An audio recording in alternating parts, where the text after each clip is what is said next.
Oi, se você ainda não me conhece, eu sou o pastor Alberto Rodrigues da Silva e estou aqui com mais uma série de vídeos. Nós temos utilizado essas mensagens para a edificação do corpo de Cristo e de todas as pessoas que querem conhecer a palavra do Senhor. E nós estamos falando agora de um assunto de extrema importância nos nossos dias, o sobrenatural de Deus. E hoje nós vamos falar sobre receba o sobrenatural de Deus. Na verdade, nós dividimos essa mensagem em 3 vídeos. Elas são distintas, você pode ouvir separadamente, que vai dar para entender. Mas aqueles que ouvirem as 3 mensagens, com certeza terão uma edificação maior. Eu já publiquei a primeira mensagem, como viver o sobrenatural de Deus. Hoje, receba o milagre do sobrenatural de Deus. E estarei brevemente falando sobre ative a sua fé e receba o milagre do sobrenatural de Deus. Isso, para os nossos dias, cada vez mais difíceis, vai fazer muito a diferença. O sobrenatural de Deus, ele acontece quando o poder de Deus entra em ação, interferindo no curso natural das coisas. Deus cria em nós expectativas para viver o sobrenatural, pela sua palavra. No primeiro vídeo eu falei então das 5 condições importantes para que a gente esteja se preparando para acionar o sobrenatural de Deus. Que a gente possa, pela nossa fé, naquilo que a gente precisa, não é uma coisa, um espetáculo que a gente faz a seu bel prazer, mas nas nossas necessidades, e cada um sabe da sua. Eu tenho que estar dentro do propósito de Deus, eu tenho que obedecer a palavra de Deus, eu tenho que ativar a fé que determina o milagre de Deus, que vai ser a mensagem do último vídeo, e eu tenho que ter dependência total de Deus, e eu tenho que obedecer ao princípio da autoridade, que vem da palavra do Senhor. Todo milagre de Jesus ele é didático, ele tem muito a nos ensinar, mas a maioria nem se atenta para isso, lê aquilo como um simples fato. Esse milagre da multiplicação dos pães que nós vamos tratar hoje no Evangelho de João, no capítulo 6, versículos 1 ao 14, narrado também em Mateus 14, Marcos 6 e Lucas 9. Diz assim: depois disso partiu Jesus para o outro lado do mar da Galileia, que é o de Tiberíades, no versículo 1. Então eu vou estar fazendo um breve comentário para situar vocês do que aconteceu, mostrar a situação. E depois então a gente estará entregando a mensagem. Depois da segunda visita a Jerusalém, para participar da segunda festa dos judeus, Jesus retornou a Galileia e atravessou o mar da Galileia. Tiberíades é uma cidade na costa oeste do mar da Galileia, onde o mar recebe esse nome. Versículo 2 ele diz: e grande multidão o seguia, porque via os sinais que operava sobre os enfermos. O povo pobre foi o que mais desfrutou dos milagres realizados pelo Filho de Deus. Não tinha para onde recorrer. Versículo 3. E Jesus subiu ao monte e assentou-se ali com os seus discípulos. Jesus então ele sobe ao monte com os discípulos para descansar, porque a viagem fora longa e cansativo, também estar curando tanta gente doente, como diz no versículo 1.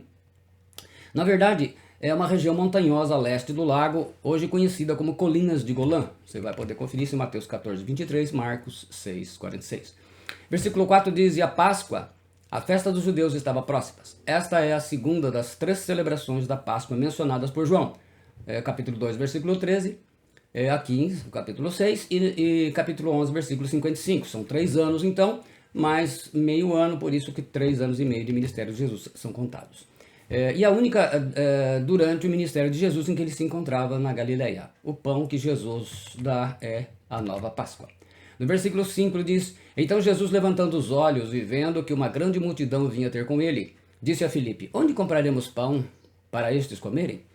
Jesus ele não pergunta onde eles iriam conseguir o dinheiro para comprar tanto pão. Jesus pergunta onde iriam comprar pão para a multidão. Uma vez que Filipe ele era de Betsaida, a cidade mais perto, ali próxima dali, era natural Jesus ter perguntado justamente para Filipe. Versículo 6 diz: mas dizia isso para o experimentar, porque ele bem sabia o que havia de fazer. Então, a gente começa a ver que Jesus já estava trabalhando para operar e ensinar aos seus discípulos. O discipulado ele é muito bom porque nós vamos aprendendo a viver como discípulos, especialmente na questão da fé. Uma fé realmente prática, que se todos tivessem essa fé ativada e viva, não estariam tendo tanta gente desanimada e desistindo de servir ao Senhor. Experimentar aqui a palavra piradzo, quer dizer testar a fé, a virtude, o caráter. Isso faz parte do discipulado. É muito produtivo quando os discípulos são desafiados a crescer. A maioria dos cristãos das igrejas não cresce e não amadurece porque lhes falta ser discípulo, falta o discipulado. Versículo 7 diz: Filipe respondeu-lhe: 200 denários, ou dinheiro, como traduz a minha tradução, de pão não lhes bastarão, para que cada um deles tome um pouco. Denário, a palavra denarion, literalmente significa que contém 10. Era a principal moeda de prata do Império Romano e era o pagamento devido por um dia de trabalho. Portanto, 200 denários seria o pagamento de mais de 6 meses de salário. Caramba, um cálculo grande. Tinha gente pra caramba lá. Filipe era prático e bom nos cálculos financeiros, mas de pequena fé nas conclusões. Ele acha que os pães no valor de 200 denários não daria nem para o começo.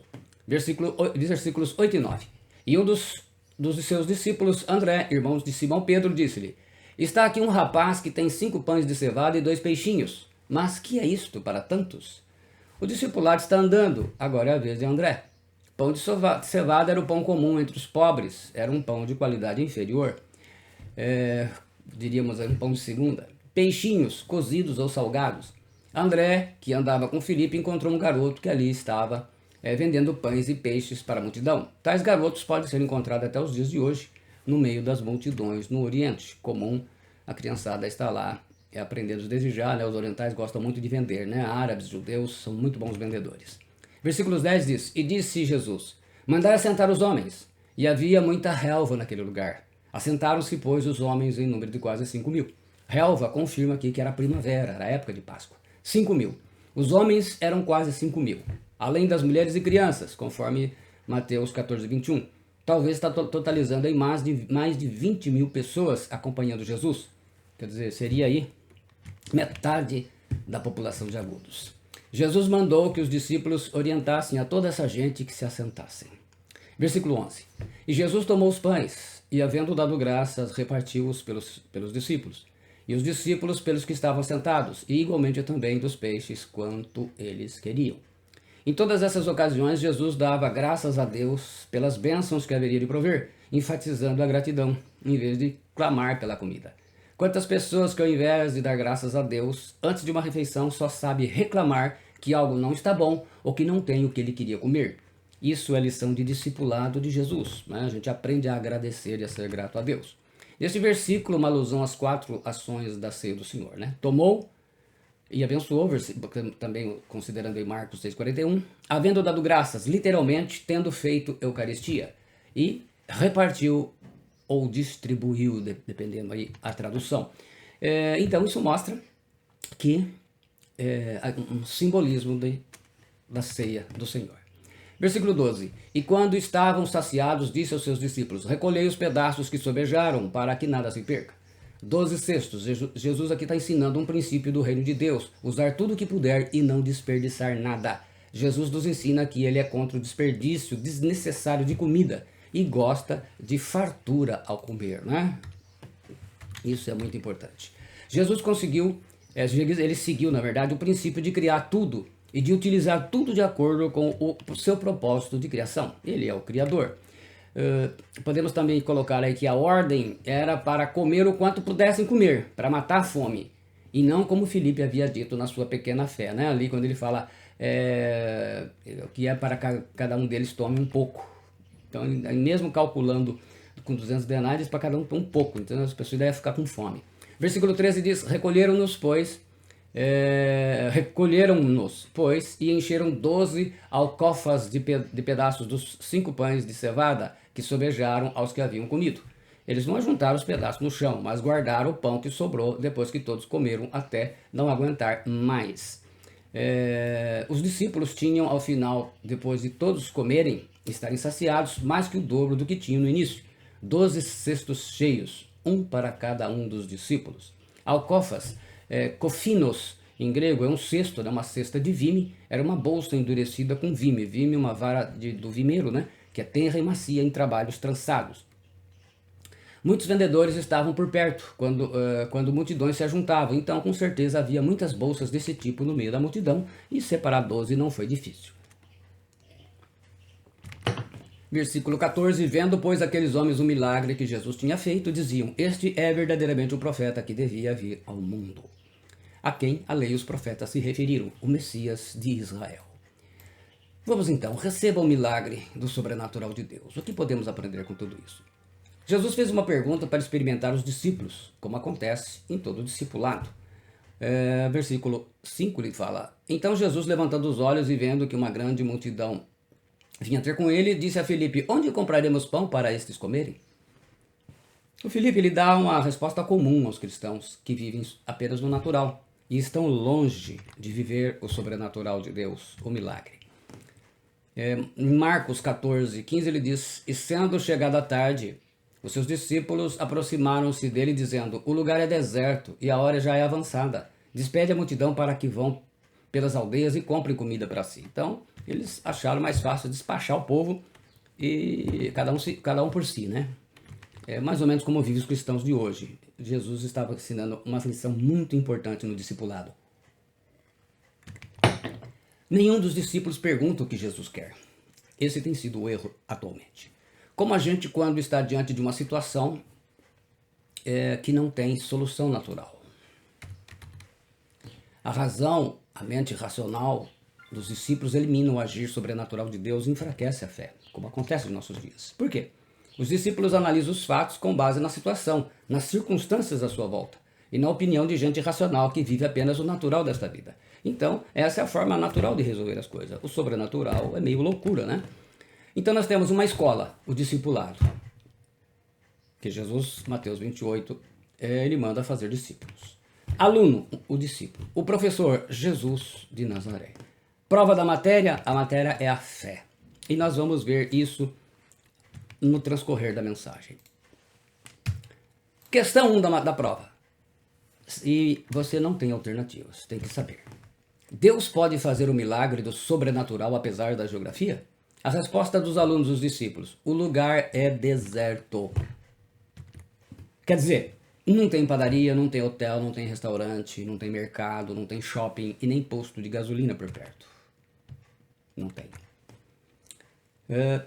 Questão 2. Sem alternativas também. Deus pode fazer o milagre do sobrenatural independentemente do tempo?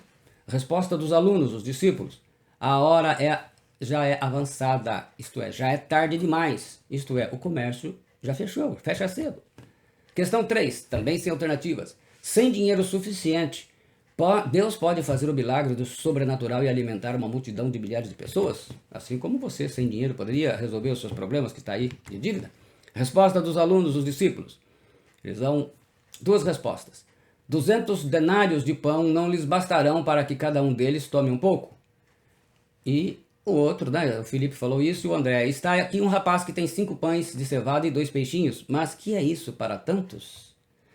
Nem é preciso dizer qual foi a nota que o professor Jesus deu aos seus alunos, os seus discípulos, nessa prova de matéria da fé, né? 0. E eles não estavam com nada aqui. Tinham muito que aprender. Se você observar demais a geografia, o tempo, o dinheiro, a situação e as condições que são contrárias em sua vida, você também vai tirar 0 na prova da fé. E isso quer dizer que não receberá o milagre do sobrenatural de Deus. Então, primeiro, a prova da geografia da fé. No versículo 15 diz: E sendo chegada a tarde, os seus discípulos aproximaram-lhe dizendo: O lugar é deserto. Os lugares não nos orientam sobre o que fazer para receber o milagre do sobrenatural de Deus. Não adianta orar nos montes, nas encruzilhadas, nos templos de Salomão, nas grandes catedrais, nas grandes catedrais. Não é isso que vai resolver o seu problema. Quando a sua fé é baseada e levada para certos lugares especiais, você não vai ouvir a voz de Deus pela sua palavra. Até porque normalmente esses lugares que estão muito cheios de pessoas, para agradar o povo, acaba pregando sempre palavras, ainda que use a Bíblia, palavras humanas. Você não é chamado para viver de modo natural, mas para viver de modo sobrenatural, porque o Senhor diz que o justo pela sua fé viverá. Então é sobrenatural. Se você ficar idolatrando demais o lugar onde costuma ir orar, como por exemplo nos montes, tem gente que idolatra demais os montes, nos grandes templos, porque são famosos, está cheio de gente, tem muita gente, vem gente famosa. Você corre o risco de não entrar no lugar que Deus preparou para você receber o milagre do sobrenatural de Deus. Moisés estava no deserto, Paulo e Silas estavam na prisão, João estava exilado na ilha de Pátimos para condenados. O que fez a diferença? Todos eles obedeceram a Deus, mais do que estarem em certos lugares especiais. Jesus disse em João 4:21, disse-lhe Jesus, mulher, crê-me que a hora vem em que nem neste monte, nem em Jerusalém adorareis o Pai. Não é nem nos montes em Jerusalém, nem em Samaria, ou grandes e luxuosos templos, é em espírito e em verdade. Onde você está agora? Num quarto de hospital, enfermo na cama na sua casa? Num deserto financeiro cheio de dívidas? Numa prisão emocional de depressão, estresse ou ansiedade? Ou até mesmo preso mesmo? Deus conhece você. O Salmo 139:8 diz, se subo aos céus, lá estás. Se faço a minha cama no mais profundo abismo, lá estás também. Se a presença de Deus com você não arrancar uma expressão de louvor dos seus lábios, tipo glória a Deus ou glória, o lugar no qual você está passando está falando mais alto. E por isso você é um escravo dele, está com a fé travada. E isso te impede de vivenciar o sobrenatural de Deus. No culto, cante, bata palmas, dê um glória a Deus, faça isso de coração aberto. Não é isso que vai te levar ao sobrenatural de Deus, mas isso abre a sua mente e o seu coração para não estarem travados. Porque isso vai impedir até mesmo a mensagem da palavra de Deus. Na oração, ore também em línguas estranhas. Na pregação, bata palmas, dê um glória a Deus. Mostre que você está vivo no culto. Se nem isso você consegue fazer, de fato, você não está pronto para receber o milagre e viver o sobrenatural de Deus. Só isso não basta. Mas isso indica que a sua fé está viva. Então, acho que esse é o importante. Se Deus não tirar você do deserto hoje, Deus vai te dar a provisão nesse lugar para que você possa viver o sobrenatural na sua terra prometida amanhã. A pobre manjedoura onde Jesus nasceu virou lugar de presentes caríssimos. A fornalha de fogo, que seria a morte natural, virou local de passeio de Ananias, Azarias e Misael, ou os nomes babilônicos, Sadraque, Mesaque e Abdênego. Eles receberam o milagre, pois viveram o sobrenatural de Deus. A cova dos leões famintos virou local de descanso para o profeta Daniel, que recebeu o milagre, pois viveu o sobrenatural de Deus. Então, isso nós vamos aprendendo. Espere receber mais dos lugares inóspitos, onde mal se pode viver, duros, pequenos, pobres, e sem muitos recursos, sem muito glamour. São os lugares pequenos, os lugares onde você olha e fala, meu Deus, aqui não tem nada. Pois são esses lugares a fonte mais usada por Deus para a multiplicação e agir do sobrenatural de Deus. Porque Jesus está contigo pela fé. E Deus sempre glorifica o seu nome com coisas pequenas. Segunda prova, a prova do tempo. Mateus 14:15 nós lemos, e sendo chegada a tarde, os seus discípulos aproximaram-se dele dizendo, Mateus narrando o mesmo texto que estamos pregando, de João 6. O lugar é deserto e a hora já é avançada. Despede a multidão para que vão pelas aldeias e comprem comida para si. A Bíblia Viva traduz assim. Naquela tarde os discípulos vieram a ele e disseram, já passou a hora do jantar e não há nada para comer aqui no deserto. Mande esse povo embora para que eles possam ir às vilas e comprar alguma comida. Então ele terceiriza o negócio, né? A hora já é avançada, disseram os discípulos. O fator tempo quase sempre ele coloca um milagre em sua vida para escanteio, para fora da sua vida. Por quê? Você já percebeu quanto a demora em receber um milagre ou uma resposta de Deus já impediu o sobrenatural de Deus de acontecer na sua vida? Porque você acha que não dá mais tempo, que está tudo perdido. Salmo 34:19 nós lemos, muitas são as aflições do justo, mas o Senhor o livra de todas. Muitas são as aflições do justo, mas o Senhor o livra de todas. Deus não diz quando livrará o justo, diz somente que vai livrar. Que vai fazer isso, vai livrá-lo das aflições. Por que isso não é importante? Existe a fé. Quem olhar para o relógio do tempo geralmente viverá o natural e descuidará da postura da fé. Vemos em Mateus 25:5, na tradução da Bíblia na linguagem de hoje, como o noivo estava demorando, as 10 moças, nas 10 virgens, começaram a cochilar e pegaram no sono. E é isso que acontece, a gente pega no sono espiritual. Se você achar que Deus está demorando demais para fazer o milagre que você precisa, a sua paciência vira impaciência e você desanima da fé, cria muitas dúvidas, ansiedade, estresse e depressão. E aí a coisa vai piorando.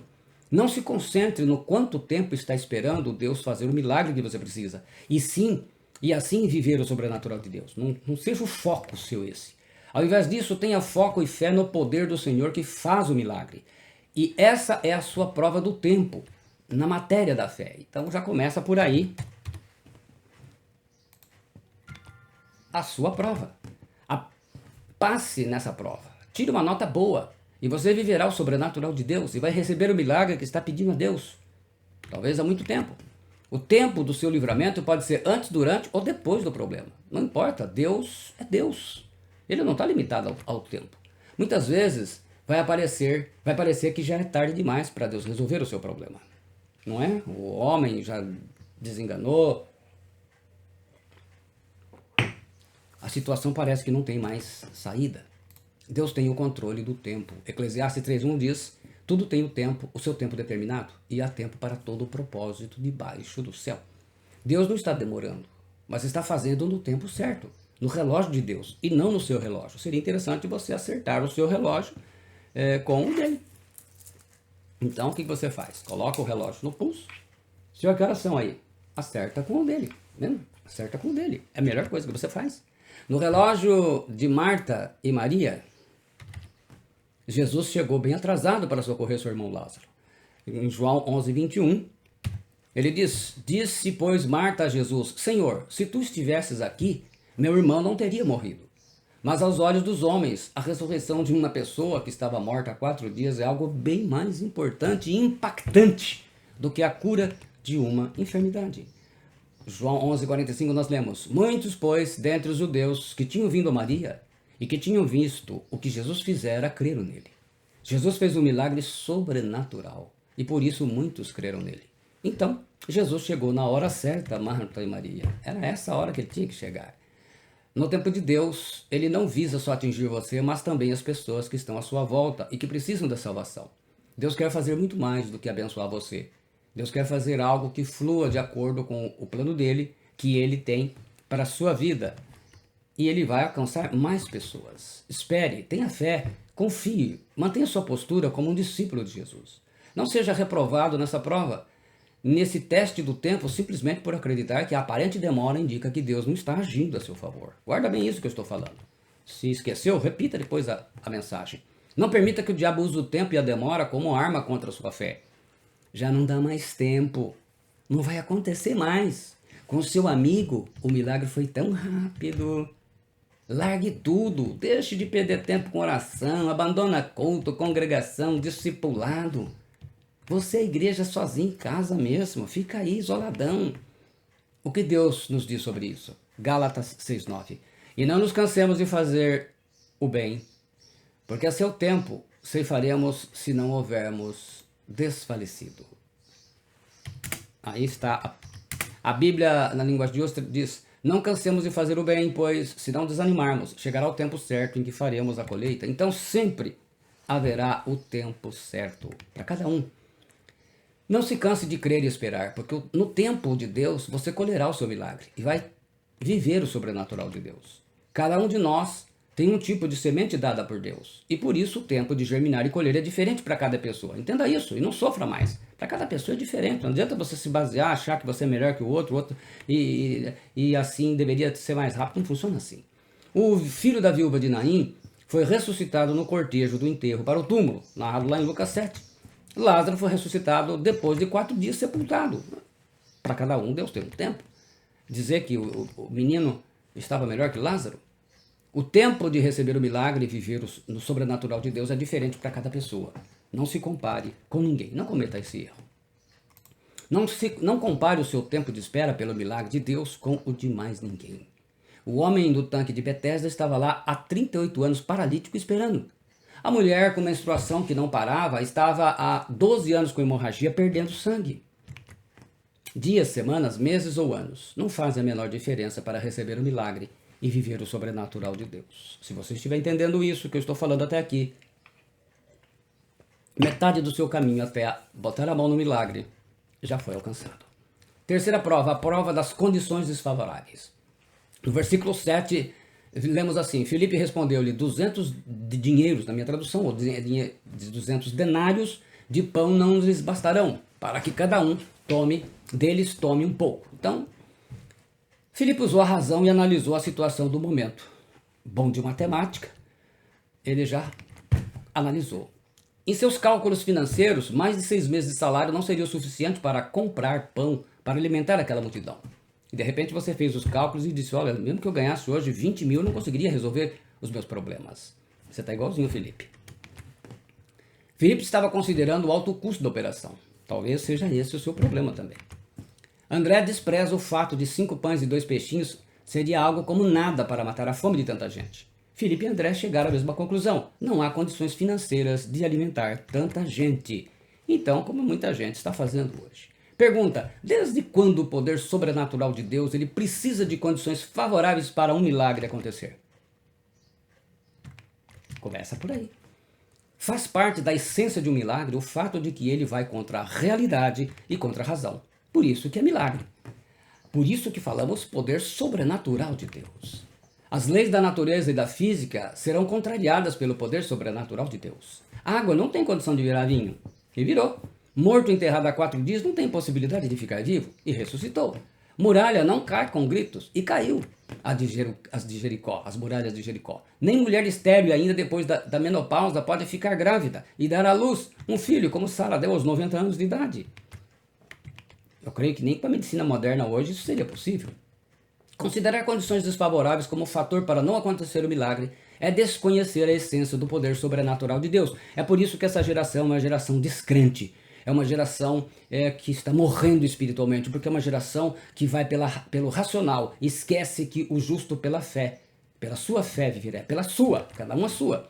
Mateus 14:19 nós lemos, e tendo mandado que a multidão se assentasse sobre a relva, tomando os 5 pães e os 2 peixes, erguendo os olhos aos céus, os abençoou. Depois, tendo partido o pão, deu-os aos discípulos, e esses às multidões. Os verbos tomando, erguendo, abençoou e tendo partido estão no aoristo grego, significando ações pontuais.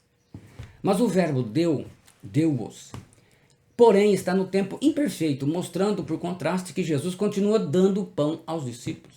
Jesus partiu e deu aos discípulos os 5 pães e 2 peixinhos, mas isso foi um ato contínuo.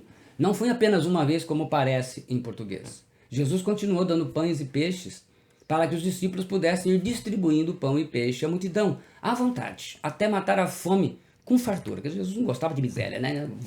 Miséria o povo já vivia. Jesus quis fazer com fartura.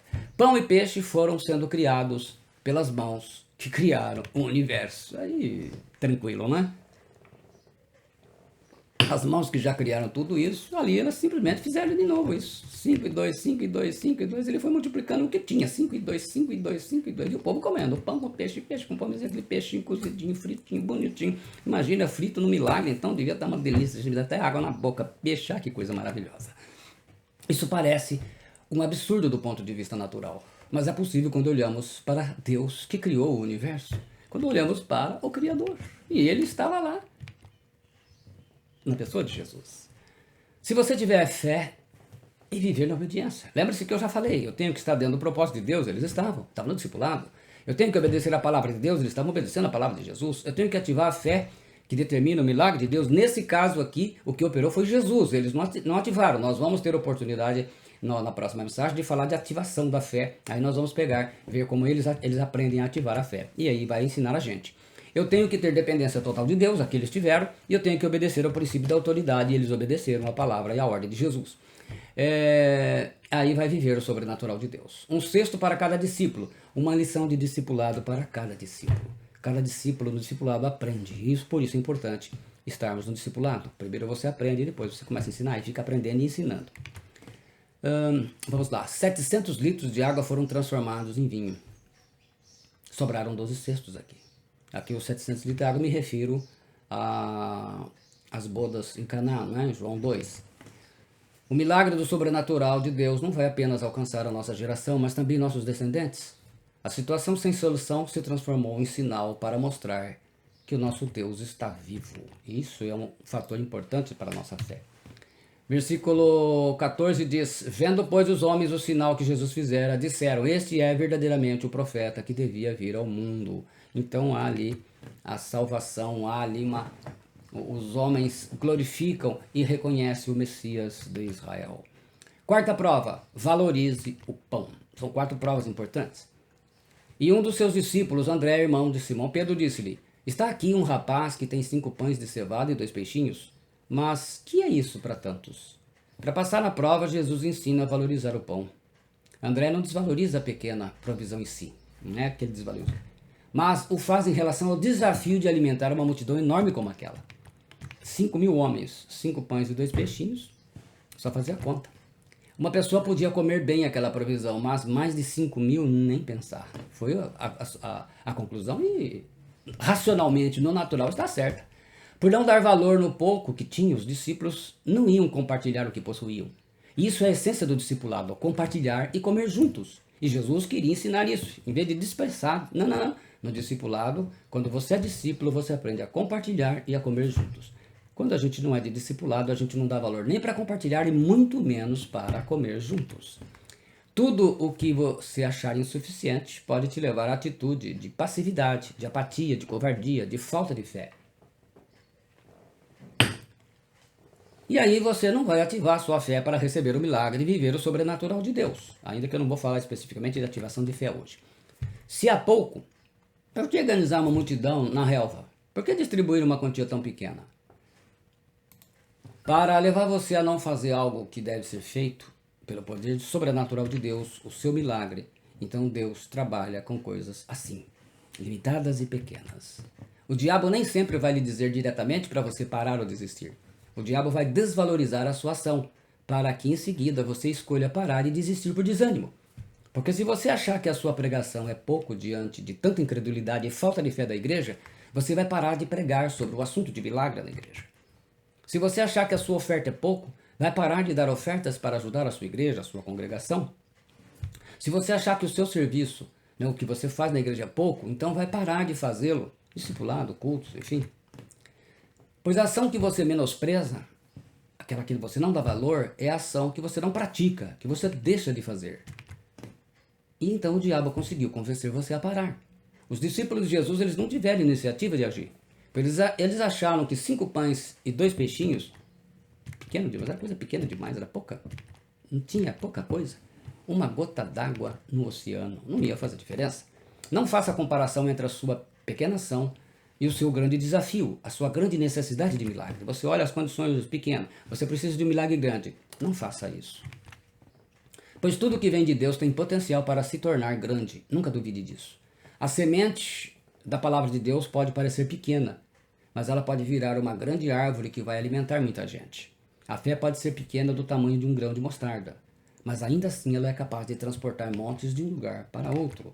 Em Mateus 17:20 nós lemos, e Jesus lhes disse, por causa da vossa incredulidade, porque em verdade vos digo que se tiverdes fé como um grão de mostarda, direis a este monte, passa daqui para colar, e há de passar, e nada vos será impossível. Jesus usa esse milagre para dizer que ele é o pão da vida. O sacrifício mostra o valor que damos para o nosso propósito. E é isso importante que nós vamos aprender. Um atleta que treina todo dia mostra o quanto ele dá valor às medalhas nas competições. Um aluno deixando de sair com os amigos para estudar para as provas, para concursos ou vestibular, mostra o quanto ele dá valor à sua aprovação e conseguir aquilo que tanto almeja. O discípulo que se esforça no discipulado mostra o quanto ele dá valor em obedecer ao Senhor Jesus, e aí ele se torna ainda mais um vaso pronto para viver o sobrenatural de Deus e receber o milagre. Antes de mudar suas atitudes, aprenda a dar valor para o seu propósito. Jesus não desvalorizou 5 pães e 2 peixinhos, mas agradeceu ao Pai pelo que tinha antes de repartir. Você só compartilha aquilo que dá valor. Por isso, quando alguém reclama da vida que tem, não a oferece a ninguém, não incentiva ninguém a viver o que ele vive em Cristo, porque não é um discípulo. Infelizmente, por não ser discípulo, as pessoas estão vivendo de uma maneira totalmente fora, são religiosas dentro das igrejas cristãs. E com isso, está bem longe de receber o milagre e viver o sobrenatural de Deus. A sua família, a comida no prato, a sua saúde, o seu nome escrito no livro da vida, o seu ministério, o seu discipulado, deveriam ser motivos para agradecer a Deus. Sendo grato a Deus, você renova a alegria de sua salvação. Pois o que você recebeu de Deus pode ser fonte multiplicadora de forças para vencer seus desafios amanhã e ajuda a ativar sua fé para receber o milagre. O pão da sua provisão pode ser o pão da sua multiplicação, pois Jesus ensinou em Lucas 16:10, quem é fiel no pouco também é fiel no muito, e quem é injusto no pouco também é injusto no muito. Hoje é pouco que tem, então agradeça a Deus pelo pouco. Deus gosta de trabalhar com pouco. Você cria o ambiente para ativar a sua fé? para agir o sobrenatural de Deus, o trabalhar de Deus. Ou você pode ficar reclamando pelo que não tem, ou não consegue ter e continuar a não ter. A escolha é sua. Uma mulher chamada Ellen Keller, que ficou cega e surda aos 2 anos, ela disse: quando eu era jovem, eu disse que desejava fazer grandes coisas e não consegui. Então decidi fazer coisas pequenas de uma maneira grandiosa. Agregue valor no que você faz, mesmo que seja pouco. Pois esse pouco seu são os 5 pães e 2 peixinhos que você dispõe. E pode ser que Deus os fará alimentar muita gente ainda. No Senhor, nosso trabalho não é vão. Em 1 Coríntios 15, 58, o apóstolo Paulo escreveu: portanto, meus amados irmãos, sede firmes, inabaláveis e sempre abundantes na obra do Senhor, sabendo que no Senhor o vosso trabalho não é vão, ele não é perdido. A sua fé não pode ser ancorada na sua insuficiência, no seu pouco, naquilo que você tem tão pouco. Senão ela não pode ser ativada. Você atrofia a fé. A sua fé tem que ser ancorada na suficiência de Cristo. De muito mais valor ao que Deus, dê muito mais valor ao que Deus te deu até aqui. Comece a valorizar cada coisa, agradecendo a Ele. E aprenda a ativar a sua fé na palavra de Deus liberada, ainda que eu vou falar especificamente disso na próxima mensagem. Depois só Deus sabe a que nível do sobrenatural você será aprovado. Como na escola em que você passava de ano, e aí você receberá o seu milagre. E cada vez mais. Ative a sua fé e receba o milagre do sobrenatural de Deus. Na próxima mensagem eu falarei com vocês sobre ative a sua fé e receba o milagre do sobrenatural de Deus. Por hoje fico por aqui. E oro a Deus que esteja abençoando a sua vida, Pai. Que essa mensagem possa estar iluminando o coração e a mente de todas as pessoas que vão recebê-la. Eu oro em nome do Senhor Jesus Cristo e no poder do Espírito Santo, que o Senhor esteja trabalhando no coração dessas pessoas, porque muitos estão precisando de um milagre na sua vida financeira, na sua vida no casamento, com filhos, doença, enfermidade, casos graves, situações perdidas, meu Deus, situações de pessoas tentando suicídio, de pessoas oprimidas, deprimidas, atormentadas pelo demônio, de pessoas, Senhor, desenganadas, de pessoas com problema nas drogas, na prostituição, meu Deus, precisam de um milagre. E que essa mensagem venha despertar o coração e a mente de todas as pessoas que possam recebê-la. Em nome do Senhor Jesus Cristo, assim eu oro. Amém. E no poder do Espírito Santo de Deus. Se você ainda não fez isso e quiser nos ajudar na divulgação da mensagem da palavra do Senhor, se inscreva no meu canal, acione o sininho de notificações. Se gostou da mensagem, diga aí o seu like, deixa o seu like, né, o seu gostei. E ainda mais, se ela abençoa você, compartilhe com o máximo de pessoas que você puder. Abençoe outras pessoas que estão precisando de um milagre. Quantas pessoas estão aí na rede nacional de oração, na torre de oração, nos grupos de oração, pedindo por um milagre e talvez precisam receber essa mensagem. Então, Deus te abençoe em nome de Jesus Cristo. Lembrando você, mais uma vez, que é uma sequência de 3 mensagens. Eu já deixei a primeira, como viver o sobrenatural de Deus. Você deverá ouvi-las, assim puder. Receba o milagre do sobrenatural de Deus, que é esse segundo, e estaremos preparando aí com a graça do Senhor Jesus Cristo o terceiro, que ative a sua fé e receba o milagre do sobrenatural de Deus. Muito obrigado, que Deus te abençoe em nome do Senhor Jesus Cristo. Amém.